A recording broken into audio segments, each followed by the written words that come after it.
Bajet 2017 yang dibentangkan baru-baru ini bukan sahaja menjelaskan pelbagai dasar fiskal untuk pelbagai sektor, malah turut melibatkan salah satu sektor penting negara iaitu pertanian. Kupasan lanjut bersama rakan setugas Hazlin Abdul Aziz.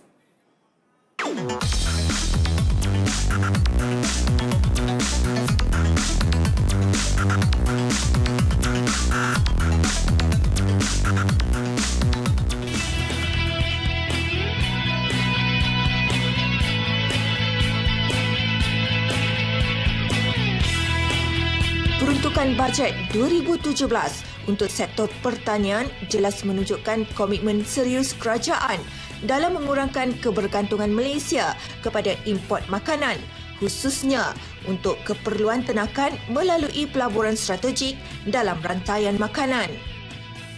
Selain memberi penekanan kepada program usahawan tani, peruntukan kali ini juga jelas berusaha meningkatkan keupayaan negara dalam menghasilkan bekalan sendiri melalui peningkatan kapasiti pengeluaran pelbagai produk pertanian dan hasil penternakan.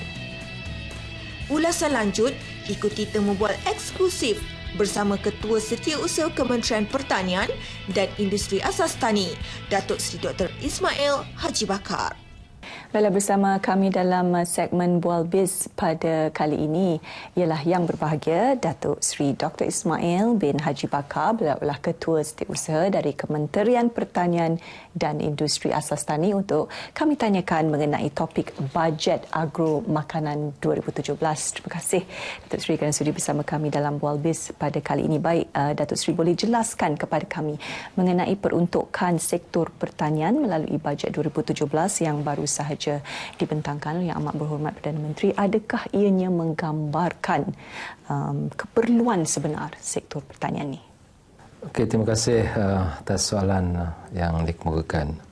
Saya merasakan bahawa bajet 2017 untuk sektor agro makanan merupakan satu bajet ke arah mencapai produktiviti pertanian yang tinggi yang kita harapkan sebagaimana yang dimandatkan untuk Kementerian Pertanian dan Industri Asas Tani. Dan kita melihat tumpuan kita pada bajet ini adalah untuk meningkatkan keupayaan kita untuk mengeluarkan bahan makanan sebagai sebahagian daripada apa yang kita panggil meningkatkan kedaulatan makanan kita, kedaulatan makanan negara.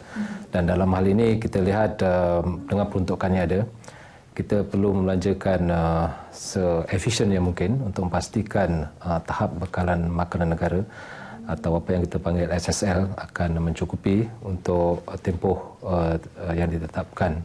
Kerana kita sedia maklum banyak cabaran-cabaran ya dalam soal agro makanan ni, dan salah satu daripadanya adalah untuk pastikan infrastruktur pertanian, bantuan-bantuan pertanian, input-input dan sebagainya tersedia. Dan ini telah diberikan peruntukan dalam bajet 2017. Baik, boleh Datuk Seri berikan sedikit ringkasan mengenai bajet agro makanan ini? Secara ringkasnya untuk bajet 2017, tumpuan adalah untuk meningkatkan apa yang dipanggil tadi produktiviti pertanian. Dan kita telah melihat daripada peruntukan tersebut keutamaan diberikan kepada sektor upstream dan juga downstream, dan juga rangkaian supply chain dalam memastikan pengeluaran makanan tersebut mencapai tahap yang ditetapkan. Dan dalam hal ini kita tengok peruntukan untuk infrastruktur, peruntukan untuk menyediakan outlet-outlet bekalan makanan tersedia. Seperti mana kita tahu, banyak peruntukan untuk My Farm Outlet juga diberikan, dan untuk agro makanan muda, agropreneur muda juga telah diberikan dalam bajet 2017. Bagaimana Datuk Seri, kita ni sering bergantung kepada import ya. Bagaimana kita nak kurangkan pergantungan kepada barang-barang import atau bahan-bahan import ini? Sebenarnya kita import makanan kita masih tinggi, lebih kurang dalam 45 bilion lagi yang kita import, dan ini menyebabkan kepada defisit dalam imbangan perdagangan iaitu lebih kurang dalam 18 bilion. So kalau kita lihat ini merupakan satu perkara yang tidak berapa wajar di mana kita mempunyai keupayaan untuk mengeluarkan dari segi peruntukan yang telah diberikan oleh kerajaan untuk meningkatkan keupayaan kita. Tapi pada masa yang sama kita masih lagi mengimport. So ini bukan salah satu daripada perkara yang kita kena baiki bagi memastikan bahawa imbangan perdagangan bertambah baik di masa akan datang. Sebagai contohnya, saya mengambil contoh pengeluaran ternakan ayam, ya, bekalan ayam. Bekalan ayam mencukupi, tapi masalahnya makanan ayam tersebut kita import yang tinggi. Kandungan input makanan ayam. So lebih kurang dalam 60% daripada input makanan tersebut kita masih import. Dan dalam hal ini kementerian telah menyasarkan supaya bekalan makanan ayam ni kita keluarkan sendiri. Sebagai contohnya jagung. Ya. Jagung salah satu daripada input utama dalam makanan ayam. Kita telah berikan tumpuan dalam bajet 2017 di mana pilot projek untuk tanaman jagung ini telah kita mulakan, ya, dan menunjukkan satu kesesuaian untuk Malaysia mengeluarkan sendiri. Kalau kita tengok di kawasan Asia Tenggara ni, kecuali Singapura dengan Brunei, yang lain semua mengeluarkan jagung untuk makanan haiwan, terutamanya ayam. Tapi Malaysia mempunyai tanah, kita tak mengeluarkan. Jadi saya merasa sudah sampai masanya kita sendiri mampu mengeluarkan makanan untuk ternakan kita. Kalau tidak, kita akan selama-lamanya bergantung kepada harga luar yang akhirnya akan memberi kesan kepada harga ayam tersebut di pasaran tempatan. Baik, kami juga nak tahu mengenai analisa peruntukan pembangunan bagi rolling plan kedua tahun 2017 bagi RMK ke-11. Okay, sebenarnya kalau kita lihat dari peruntukan pertanian untuk sektor agromakanan ini dalam bajet 2017 kita telah diperuntukkan sebanyak 4.4 bilion ringgit. So daripada jumlah tersebut 1.36 bilion adalah untuk pembangunan dan 4.4 bilion adalah untuk perbelanjaan 3.05 bilion adalah untuk perbelanjaan mengurus. So apa yang saya nak tekankan di sini ialah secara keseluruhannya memang bajet ini adalah bajet untuk meningkatkan produktiviti pertanian selaras dengan mandat kita yang telah diberikan oleh kerajaan untuk pastikan bekalan makanan negara mencukupi. Sebagai contohnya 1.3 bilion disediakan untuk memastikan bahawa pengeluaran padi, itu makanan utama kita, mencukupi. Dan dalam hal ini bantuan-bantuan seperti subsidi harga benih padi dan baja terus diberikan.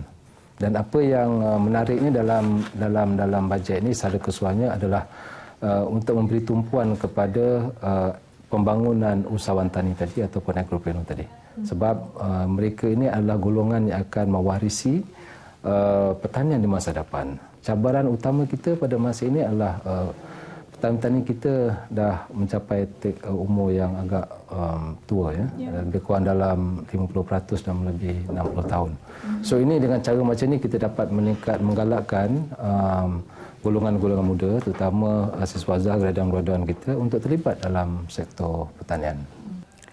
Ya, tadi Datuk Seri ada sebut mengenai pembangunan industri jagung, ya. Jadi boleh Datuk Seri teruskan lagi antara projek-projek penting yang akan dilaksanakan melalui peruntukan bajet 2017 bagi sektor pertanian. Okey, saya mungkin mengulangi lagi bahawa sekarang ni banyak syarikat-syarikat konglomerat dan juga public listed company telah menemui saya, berjumpa dengan saya, apa prospek jagung ni sebenarnya. Jadi saya katakan kepada mereka bahawa jagung ini bukan satu game changer. Game changer yang menjanjikan satu income yang besar. Sebab kita punya import untuk jagung ni sebenarnya untuk makanan haiwan lebih kurang dalam 4 bilion, 3.8 bilion tahun. So merupakan satu jumlah yang besar. Kalau kita boleh keluarkan sendiri jagung ni, ini merupakan salah satu daripada sumber pendapatan, bukan setakat untuk petani kita, untuk syarikat-syarikat yang invest dalam jagung ini, tapi juga untuk memastikan bahawa exchange rate kita tidak akan mengalir keluar dan boleh mengukuhkan lagi nilai mata wang ringgit Malaysia. So ini merupakan salah satu daripada minat yang mula ditunjukkan oleh syarikat-syarikat konglomerat, syarikat listed company untuk datang dan melabuhkan dalam industri jagung ini. Dan selain daripada itu juga Tenusu merupakan satu daripada peluang baru, ya, yang kita boleh terokai lagi industri-industri kita, syarikat-syarikat yang listed company untuk menerokai pengeluaran susu negara. So ini merupakan selain daripada yang usahawan tadi, ini merupakan salah satu daripada keutamaan dalam bajet 2017. Baik, apakah setakat ini projek-projek pertanian yang berimpak tinggi yang memberi sumbangan yang tinggi kepada ekonomi negara, Datuk Seri? Okey, sebenarnya walaupun agro food atau agro makanan ini menyumbangkan bilangan ataupun yang persentage yang kecil, iaitu lebih kurang dalam 3.5 hingga 4% kepada KDNK setiap tahun. Tetapi dari segi impact dia itu adalah tinggi. Spill over dia tinggi. Ya. Spill over itu maksud dia punya industri-industri yang terlibat tinggi. Contohnya macam logistik, melibatkan industri-industri seperti packaging, melibatkan industri dari segi promotion. Semua ini merupakan spill over daripada industri baja, benih dan sebagainya. Kalau kita sebut pasal jagung tadi, bila kita kita usahakan dengan lebih teratur, dia punya impact kepada ekonomi itu sangat besar. So ini merupakan salah satu impact pertanian yang tinggi. Selain daripada itu, yang penting sekali adalah pusat-pusat pengeluaran kekal makanan kita atau TPKM kita telah memberikan bekalan makanan yang mencukupi kepada rakyat Malaysia. Jadi walaupun sumbangan kepada KDNK hanya sekitar 3.5 atau 4%, tetapi dari segi sumbangan kepada ekonomi secara keseluruhannya, dari segi kecukupan makanan adalah amat tinggi. Baik, kita juga nak tahu ya, sektor pertanian Malaysia ini tentulah berkait rapat dengan TPPA, RCEP dan AEC. Jadi bagaimana persediaan Kementerian Pertanian dalam memastikan setiap langkah yang diambil ini sesuai dengan matlamat sektor pertanian? Saya melihat TPPA ini merupakan satu peluang untuk syarikat-syarikat Malaysia untuk memasarkan ekspor barang-barang kita untuk ekspor ke negara-negara yang menjadi ahli kepada TPPA ini. Sebagai contohnya, dengan TPPA ini kita akan dapat pengurangan dari segi tarif. Ya. Dan apabila tarif ini dikurangkan, bermakna barang-barang kita boleh memasuki pasaran negara-negara ahli-ahli TPPA. Dan ini merupakan salah satu daripada peluang untuk kita sama-sama, usahawan-usahawan kita, untuk meningkatkan kualiti produk kita, compliance kita, mendapatkan pengiktirafan untuk dipasarkan di negara-negara anggota TPPA. Ini merupakan salah satu, saya melihat salah satu dari peluang market access untuk memasarkan barang-barang keluaran pertanian kita kepada negara-negara ahli TPPA. Bagaimana pula dengan penghapusan duti import, Datuk Seri, ke atas import produk pertanian? Boleh Datuk Seri beri komen sikit? Ini merupakan salah satu lagi mengenai apa yang kita panggil bukan setakat pengurangan, tapi penghapusan setengah-setengah produk pertanian. Boleh Datuk Seri terangkan mengenai audit sanitari dan fitosanitari atau SPS yang perlu dijalankan secara system-based? Ini sebenarnya adalah satu keperluan. Dia bukan satu perkara, satu halangan untuk ekspor, tapi adalah satu compliance. Sebagai contohnya, apabila kita untuk mengimport lembu, daging dan sebagainya, kita, negara tersebut yang akan mengekspor pada kita mesti mematuhi syarat-syarat kita, syarat-syarat kebersihan, syarat-syarat halal dan sebagainya. Ini merupakan, walaupun setengah negara melihat ini sebagai satu halangan perdagangan, tapi ini perlu dilihat dari sudut mematuhi keperluan suatu negara. Sebagai contohnya penggunaan racun.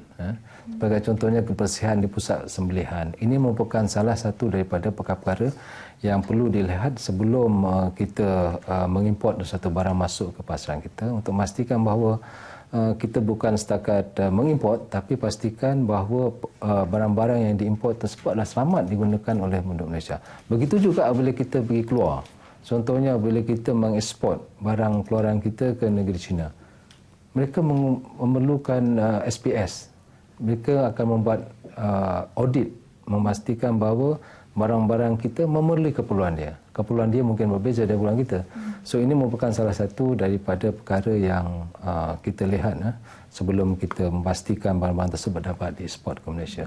Walaupun perkara ini boleh digunakan sebagai satu halangan, satu halangan tarif, bukan tarif, tapi perkara yang perlu kita lihat dalam sudut yang positif, dan kita minta juga negara-negara tidak mengenakan SPS ni sebagai satu halangan yang boleh mengekang ekspor daripada berkembang.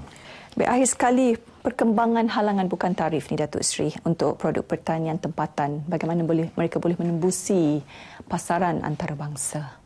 Sebenarnya halangan bukan tarif ini termasuk juga macam SPS. Yang SPS ni boleh digunakan juga, disalahgunakan untuk menyekat sebenarnya. Sebenarnya kalau negara rakan dagang kita menggunakan SPS sebagai satu perkara untuk menghalang produk kita pun boleh juga. Tapi melalui TPPA ini, perkara ini akan dilihat secara bersama antara negara, kedua-dua negara yang ingin mengimport dan mengeksport, supaya tidak sewenang-wenangnya menggunakan halangan bukan tarif seperti SPS ini untuk mengekang produk-produk negara kita daripada negara dia. Jadi melalui TPPA ini merupakan satu langkah ataupun satu platform untuk kita melihat secara lebih terperinci supaya halang-halang bukan tarif ini tidak digunakan sewenang-wenangnya. Dan dalam hal ini tanpa TPPA mungkin kita susah untuk melihat, untuk memastikan barang-barang kita dapat ekspor.